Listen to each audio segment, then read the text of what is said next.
The first thing Mira Ellen registered was warmth. Not the sterile, regulated warmth of the medbay pod she'd been sealed in, but something alive, breathing against her face with the eager rhythm of youth. Her eyelids felt heavy, as though weighted with lead, but she forced them open. The world swam into focus slowly, blurred shapes resolving into sharp lines and colors.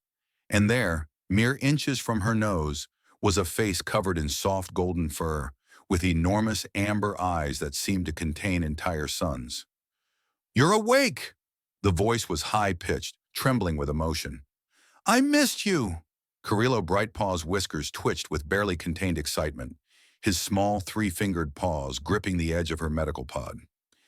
The Felinar cub couldn't have been more than 7 cycles old, young even by his species standards, but the relief in his eyes spoke of someone who had carried a burden far too heavy for his age. Mira tried to speak, but her throat felt like sandpaper. How long had she been under? The last thing she remembered was the emergency beacon, the hull breach, the desperate scramble to reach the escape pods before... "Easy, easy." Carrillo's ears flattened with concern as he reached for a water dispenser. His paws fumbled with the controls. Still too small, still learning, but he managed to angle the tube toward her lips. "The medic said you'd be thirsty."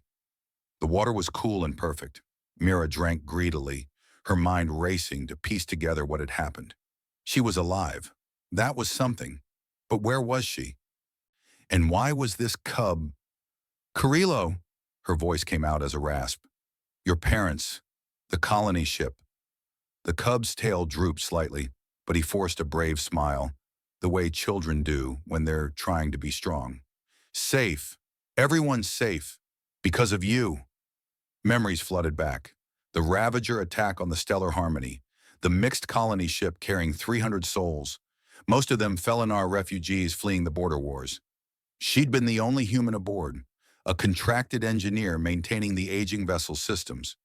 When the pirates had struck, she'd done what any decent person would do. She'd fought back. "You stayed," Carrillo whispered, his voice cracking. "Everyone else got to the pods, but you stayed in the engine room. You kept the shields up long enough for us to escape." His small body trembled. Mama said humans do that you can't help yourselves." Mira managed a weak smile. "We're stubborn like that." "Stupid," Carrillo corrected, but his tone was affectionate. "The Ravagers cut through the hull. You should have died." "But I didn't." "No." The cub's eyes grew wider, filled with something between awe and confusion. "You didn't. You held your breath for 6 minutes in hard vacuum. The rescue team found you floating in the debris field, frozen solid. But your body, it hadn't quit." Mama says humans are the only species in the known galaxy that can survive cold death and come back. Hypothermia. Of course, her biology professor back on Earth had called it humanity's emergency backup system, the way their bodies could shut down and preserve just enough to restart under the right conditions. Most species died within seconds of exposure to vacuum. Humans? They were stubborn enough to cling to life even when it made no logical sense. "How long?" Mira asked. 43 days. The Felinar Council insisted on the best treatment. Carrillo's ears perked up with pride. "They call you a hero. There's going to be a ceremony." Mira groaned. She hated ceremonies. "I came every day," the cub continued, his voice dropping to almost a whisper. "The medic said you might not wake up, that sometimes humans don't, even when their bodies heal. But I knew you would. You promised to teach me engineering, remember? Humans keep their promises." She did remember. Carrillo had spent weeks following her around the engine room, asking endless questions with the insatiable curiosity only children possessed. He'd wanted to learn everything: how the plasma conduits worked, why the gravity generators hummed at that particular frequency, what made stars burn. She'd promised to teach him, and humans did keep their promises. "Well then," Mira said, managing to push herself up on her elbows despite the weakness in her limbs, "we'd better get started. I'm not going to be stuck in this med bay forever." Carrillo's entire face lit up, his tail beginning to swish back and forth with joy. Really? You mean it?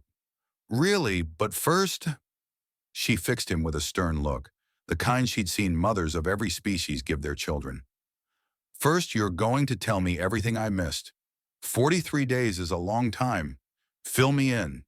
The cub launched into a rapid-fire explanation of events, his words tumbling over each other in his excitement.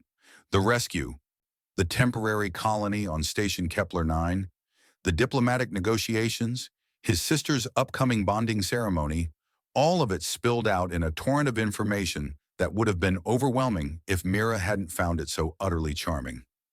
As she listened, watching his animated gestures and bright eyes, she understood something fundamental about humanity's place in the galaxy. They weren't the strongest species, or the smartest, or the longest lived.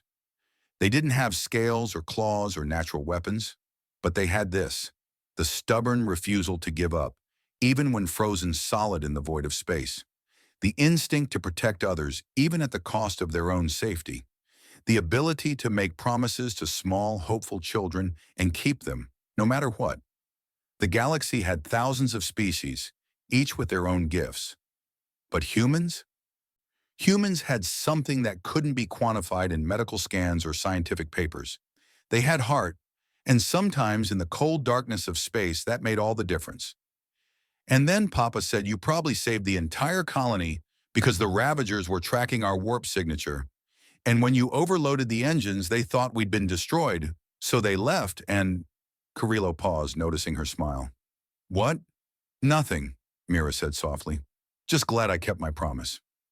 Carrillo Brightpaw climbed up onto the medical pod, curling his small body against her side, the way young Felinar did with their families. His purr was like distant thunder, warm and comforting. Welcome back, Mira Ellen, he whispered. She wrapped one arm around the cub, holding him close, and stared up at the ceiling of the medbay. Somewhere beyond those walls was a galaxy full of wonders and dangers, of species that had conquered stars and others still learning to reach them. And somewhere in that vast cosmos, humanity had earned its place, not through conquest or domination, but through simple, stubborn kindness. Good to be back, she murmured. Carrillo's purr grew louder, and for the first time in the 43 days, Mira Ellen felt truly at peace.